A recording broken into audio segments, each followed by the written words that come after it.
오늘 하나님의 말씀은 요한복음 5장 1절부터 9절까지입니다. 신약성경 149쪽입니다. 요한복음 5장 1절부터 9절까지 우리 한 목소리로 읽겠습니다. 5장 1절부터 9절까지입니다. 그 후에 유대인의 명절이 되어 예수께서 예루살렘에 올라가시니라.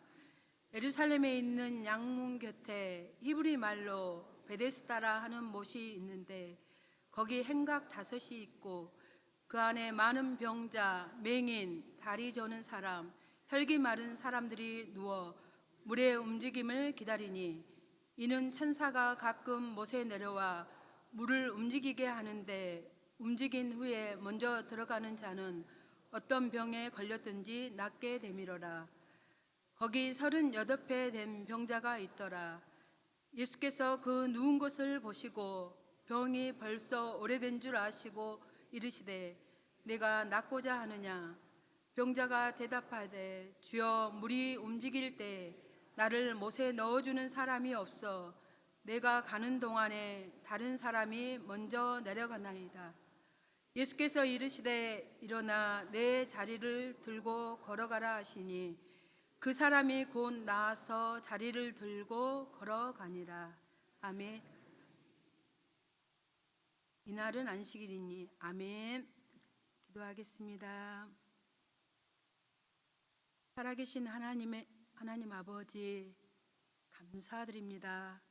이 밤에 주님의 생명의 영생의 말씀이 심히도 부족한 종을 통하여서 온전히 전달되어지며 저와 우리 귀한 성안교회 성도님들이 주님께서 하시는 귀한 말씀을 듣고 아버지 힘을 얻고 나아갈 때 육신적인 연약한 부분이 치료되게 하시고 영적으로 더욱더 새로워지는 귀한 은혜가 있을 줄로 믿사옵고 감사드리오며 우리 주 예수 그리스도 이름으로 기도드리옵나이다. 아멘. 반갑습니다. 할렐루야. 저는 따뜻한 우리 성안교회 식구들과 함께 하다 보니 벌써 7월이 되었네요. 너무나 늘 우리 식구들에게 감사드립니다. 오늘 본문의 말씀은 38년 된 병자를 고쳐주신 예수님에 대한 말씀입니다.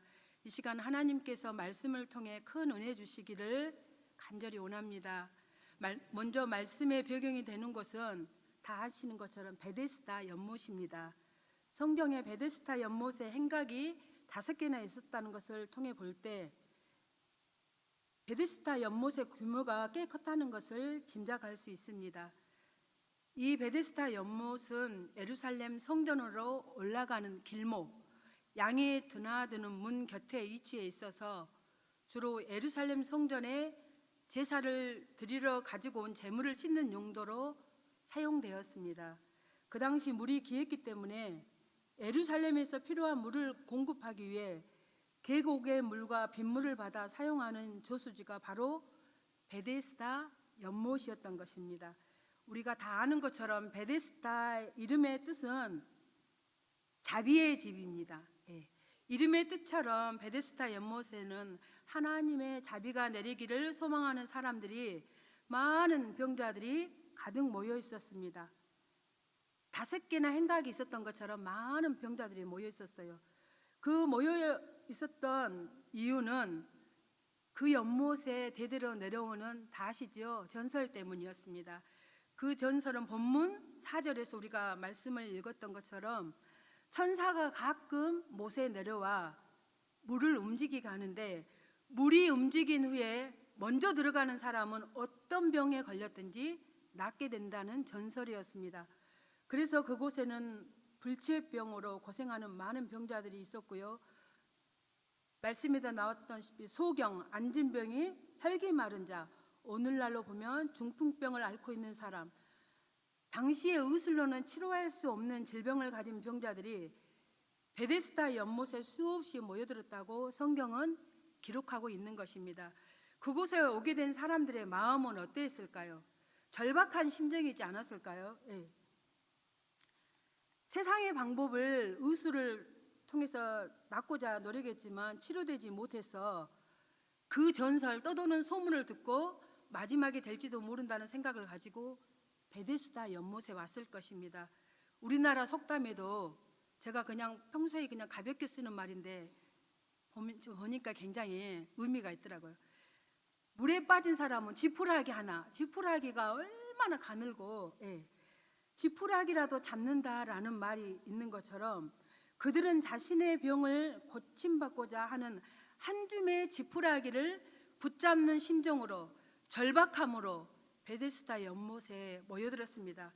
그런데 성경에서는 베데스다 연못의 수많은 사람들 중에 한 사람을 주목하고 있죠. 그 한 사람이 누구입니까? 이름이 있어요?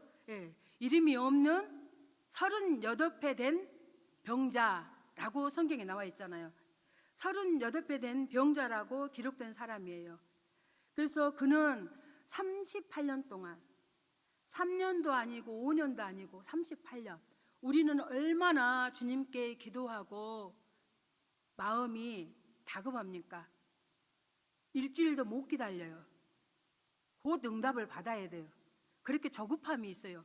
그런데 이 38년 된 이 병자는 얼마나 많은 것을 시도를 했겠어요.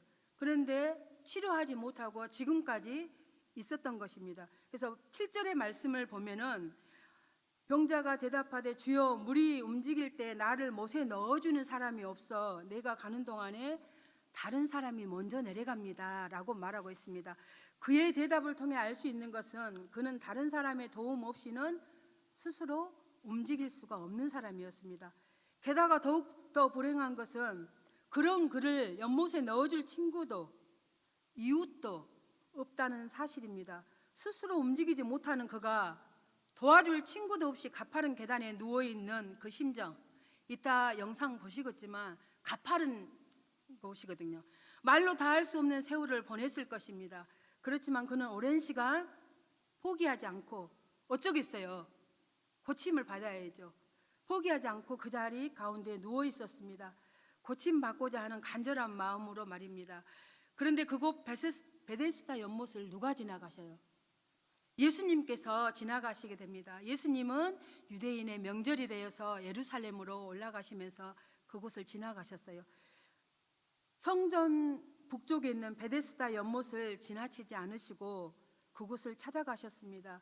예수님께서 베데스다 연못으로 가신 그 사건이 바로 은혜의 시작입니다. 불쌍히 여겨 돌보아주는 이 없는 그 병자에게 예수님은 친히 찾아가셨습니다. 성경은 예수님이 그를 찾아간 사건을 이렇게 묘사합니다. 6절의 말씀을 함께 읽어보겠습니다. 요한복음 5장 6절입니다. 시작. 그 누운 것을 보시고 병이 벌써 오래된 줄 아시고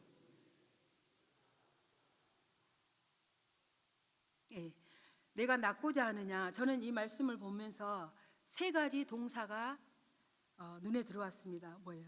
보시고 아시고 이르시되. 보시고 아시고 이르시되. 예수님께서는 이 베데스다 연못에 그 병자가 누워 있다는 것을 보셨어요. 예수님은 하나님의 품성 가운데 우리에게 있지 못하는 전능하신 하나님께만 있는 속성 7가지 중에 그 중에 하나가 하나님은 전지하십니다. 모든 것을 아십니다. 하나님은 모든 것을 아셔요. 하나님은 또 모든 것을 보고 계셔요. 하나님은 보시고 아시고 이르시되 우리에게 말씀해 주고 있는 것입니다. 그래서 주님께서는 벌써 병이 오래된 줄 아시고 그에게 찾아가 물으십니다. 예수님은 그의 아픔의 자리 가운데 함께 하셨어요. 그래서 하나님의 아픔의 신학이라는 책을 조술한 기타모리 가조는 그의 책에서 복음을 이렇게 정의합니다. 복음은 하나님의 아픔입니다. 구원은 우리의 부서진 현실을 하나님이 끝까지 감싸 안으신다는 소식이다. 따라서 감싸 안으시는 하나님의 아픔으로 인해 우리의 아픔은 해결되고 이사야서 53장 6절에 나왔던 것처럼 주님의 아픔으로 말미암아 우리가 나음을 얻었고 우리의 아픔은 해결되고 우리의 상처는 치유됩니다. 이렇게 하나님의 사랑은 그의 아픔으로부터 비롯되는데, 이 하나님의 아픔은 진노의 대상인 인간을 사랑하시려는 하나님의 마음입니다. 예수님께서는 공생의 사역을 하시면서 특별히 병자들을 치유케 하는 사역에 많은 시간을 할애하셨습니다. 성경은 예수님의 사역을 이렇게 묘사합니다. 누가복음 7장 21절 말씀입니다. 마침 그때에 예수께서 질병과 고통과 및 악기 들린 자를 많이 고치시며 또 많은 맹인을 보게 하신지라. 하나님의 구원 사역은 우리의 몸을 떠나 어떤 신비한 영적 영역에서 이루어지는 것이 아니라 바로 우리의 삶에서, 우리의 삶의 회복을 통해 하나님의 구원 사역이 펼쳐집니다. 예수님은 우리가 처한 삶의 현실을 외면하지 않으시고 그 아픔의 자리에 어떻게 하셔요? 함께 하십니다. 이제 예수님은 38년 된 병자의 아픔의 자리에 가서 물으십니다. 내가 낫고자 하느냐? 왜 예수님께서는 그에게 내 병이 낫고자 하느냐 물으셨을까요? 오랜 시간 동안 홀로 애롭게 있던 그에게 예수님이 다가오시자 그는 예수님을 단순히 조력자, 연못에 넣어줄 조력자 정도로 생각했던 것입니다. 그렇기 때문에 그가 다른 말을 하고 있죠. 나를 연못에 넣어줄 사람이 없어서 내가 지금까지 치료받지 못하고 이렇게 누워 있습니다 라고 했어요. 그랬더니 예수님께서 뭐라고 말씀하십니까? 내가 낫고자 하느냐 물으신 것은 그에게 가장 근본적인 질문을 던지신 것입니다. 내 병이 낫기를 원하느냐? 내가 너의 병을 치료해 줄 바로 하나님은 나는 나다 말씀하신 것처럼 내가 바로 그 치료자다. 예수님은 베데스다 연못을 의지하는 그에게 베데스다 연못이 아니라 내가 너의 아픔과 고통을 치료해 줄 바로 그 치료자다 라고 말씀하신 것입니다. 그렇기 때문에 다른 사람 핑계 대지 말고 연못 의지하지 말고 나를 바라보아라 라고 말하고 있습니다. 그러면 그랬을 때 그 병자가 38년 된 병자가 내가 낫고자 하느냐라고 물어봤을 때 네, 낫고 싶습니다. 치료자라고 생각됐을 때는 네, 낫고 싶어요. 도와주세요. 낫게 해주세요. 라고 해야지 맞는데 아까 뭐라고 했어요? 나를 연못에 놓아줄 사람이 없었습니다. 핑계를 대고 있어요. 얼마나 어리석은 상황입니까? 그 38년 된 병자만 어리석은 상황으로 보여지십니까?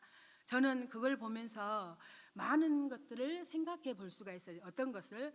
저도 바라볼 수 있었고 우리 딸도 바라볼 수 있었고 핑계의 대가예요. 핑계의 명수예요. 무슨 일이 있으면 핑계를 대요. 내 잘못이 아니다. 내가 더 주님께 더 의지하고 주님의 도우심을 바라고 엄마 기다려야 되겠죠 라고 말하는 것이 아니라 우리 둘째 딸이 서울에서 공부를 10년을 하고 왔거든요. 강나루 장신했다가 공부를 아무튼 10년을 하고 왔는데 갑자기 생각지도 않게 강주에 교사를 하려고 왔는데 대학 미션스쿨 교사를 하려고 왔어요. 근데 다 됐는데 일이 좀 그렇지 하고 안 됐어요. 그랬을 때에 우리 딸이 하는 말이 항상 그래요. 엄마 한 번도 지금 제가 내려온 이후로 뽑지를 않아요. 지금 그 교육청에 들어가면은 하루가 멀다 하고 들어가거든요. 안 들어가야죠. 뭐로 들어가? 하루가 멀다 하고 들어가서 봐요. 뽑는가 안 뽑는가. 그러면 22년 후로 한 번도 안 뽑았어요. 교사를. 그러면 거기 안 뽑으면 대안학교 교사라도 들어가려다 하고 대안학교 교사라도 눌러보거든요. 그러면은 뽑아요 안 뽑아요? 안 뽑아요. 딸이 내려온 다음부터서는 아예 교사 자리를 안 뽑아요. 이게 누가 나를 연못에 넣어줄 사람이 없어서 된 것입니까? 안 뽑아서 된 것입니까? 저는 이 하나님께서 주신 감동이 무엇이냐? 예수님 안에 있는 것이에요. 거기서 안 뽑아서 안 되는 것이 아니라 예수님께 그 답이 있는 거예요. 그래서 지금 열심히 제가 다 해봤어요. 안 되니까 뭐 하겠어요? 예수님께 있다 하고 기도하는 수밖에 없죠. 그래서 작정기도 한다 그러더라고요. 작정 100일 그래가지고 날마다 하루도 안 빠지고 지금 나오고 있습니다. 예. 그래서 눈앞에 오신 그 예수님을 그 38배 된 병자가 알아보지 못하고 어머 말 한 것처럼, 예, 그 예수님은 그 사람에게 꾸짖지 않으셔요. 화내지 않으시고,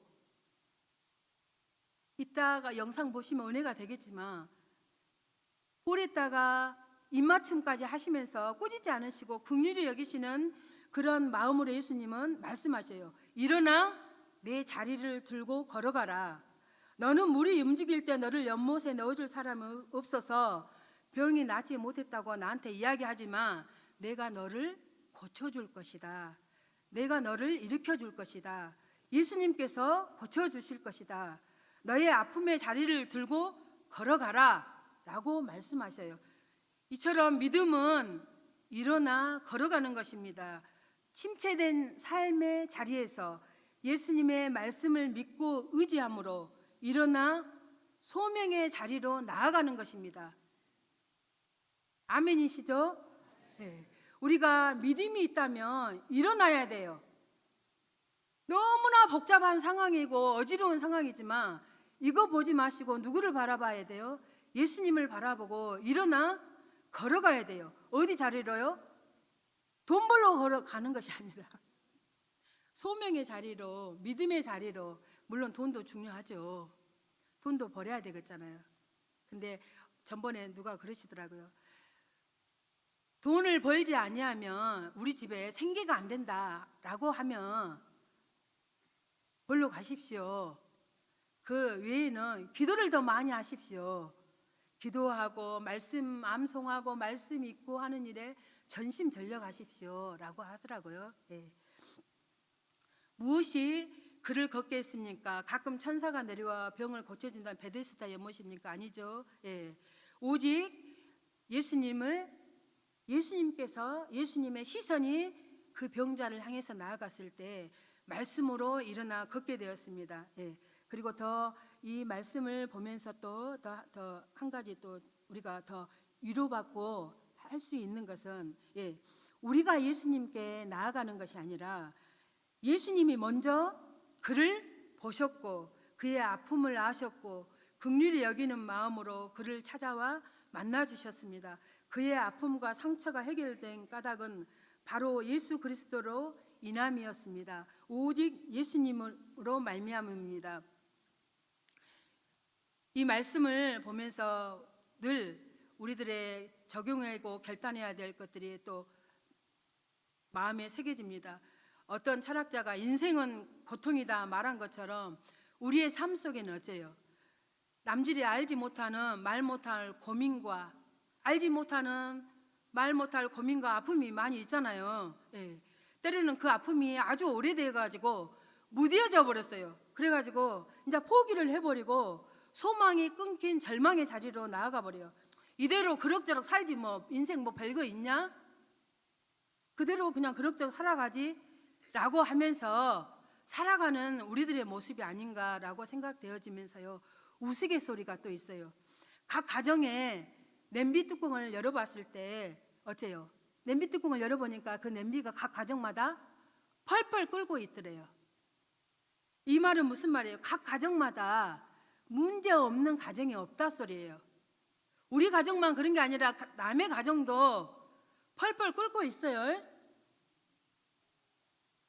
펄펄 끓고 있으니까, 예, 남이 잘 된다 하면 좋아하지만 우리 또 그런 못된 성격 습관이 있잖아요. 예, 펄펄 끓고 있으니까 내 혼자만의 불행이 아니고 내 혼자만의 고통이 아니기 때문에 이것을 가지고, 예, 삶의 자리 가운데 포기하지 마시고, 예, 또 순간은 어째요? 너무 힘들고 어려운 이고 고통이 있으면은 포기해버릴까?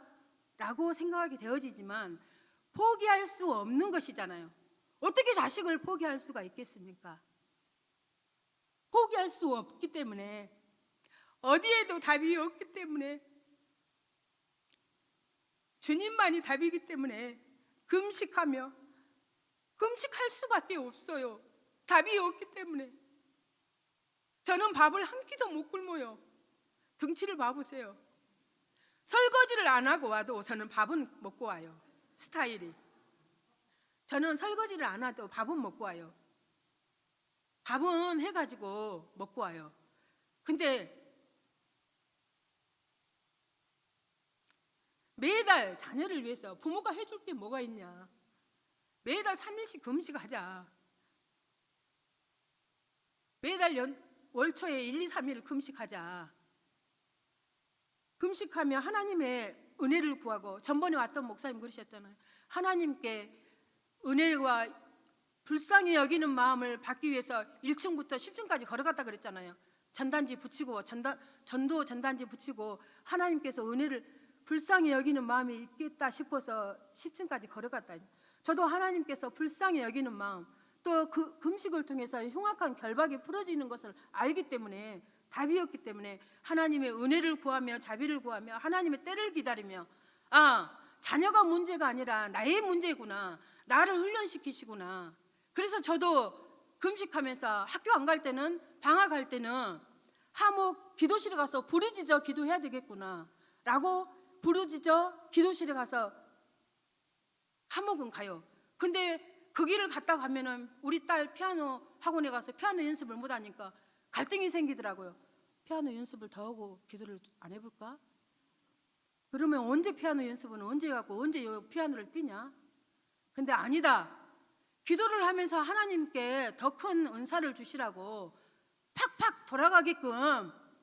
아무리 배우면 뭐합니까? 손이 잘 머리가 안 돌아가면 못하는 것이잖아요. 그러나 적게 배웠다 하더라도 하나님께서 은사를 주시고 달란트를 주시면 피아노를 빨리 뗄 수가 있는 것이잖아요. 아니다. 기도를 해야지 뭔 소리냐 라고 생각하면서 다시 마음을 다잡고 나아갔습니다. 절대 그래서 저와 우리 성안교회 모든 사랑하는 성안교회 식구 모든 분들이 절대 낙심하지 마시고 낭망하지 마시고, 오직 답은 누구에게 있어요? 예수님께 있는 거예요. 예수님께 있기 때문에 말씀을 마무리하면서,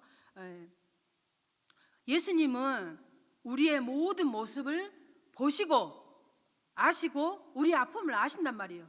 아시고 또 말씀하셔요. 내 자리를 들고 믿음으로 걸어가라, 믿음으로 행해라, 믿음으로 가라 라고 말씀하고 있어요. 그래서 예수님이 답이다라는 것을 말씀하고 있어요. 그래서 제가 우연한 계기로 이 찬양을 듣게 되는데, 이 말씀을 잘 담고 있는 찬양이라 생각돼서 함께 은혜를 나누려고 합니다. 주님의 시선이라는 제목의 찬양인데, 찬양의 가사를 잘 생각하시면서 찬양을 통해 말씀하시는 예수님의 음성을 함께 듣길 원합니다. 영상 보시겠습니다.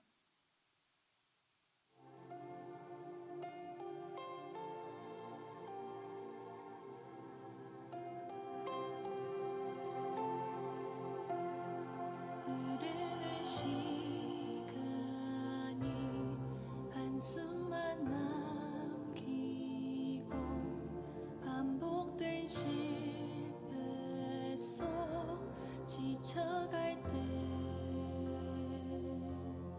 내 맘의 소망이 눈물 조각 될 때 내 곁에 다가와 부르시네. 주님의 시선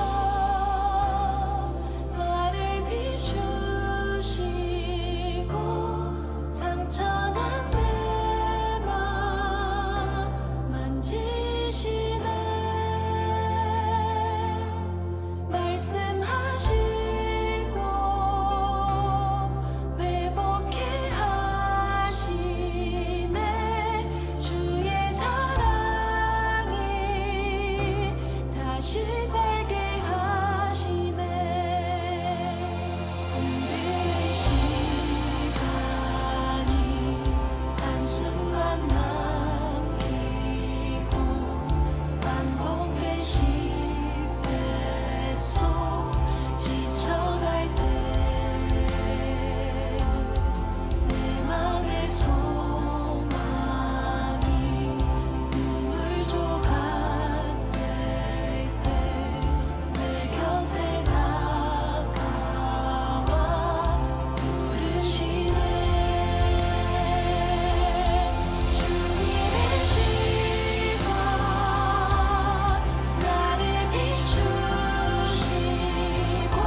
너무나도 행복한 사람들입니다. 예수님이 함께 하시고 예수님이 늘 도와주시고 우리의 절망을 소망으로 바꾸어 주시고 우리의 아픔을 기쁨으로 회복시켜 주시는 예수님이 우리와 함께 하시기 때문에 너무나도 행복한 사람입니다. 예수님을 잘 믿고 따라가는 우리 귀하신 우리 성안교회 성도님들이 예수님을 전적으로 신뢰하며 예수님께서 반드시 회복시키신다는 기대감을 가지고 하나님의 주시는 소명을 따라 기쁘게 살아가시는 저와 우리 모든 성안교회 식구들이 되어지기를 간절히 소망합니다.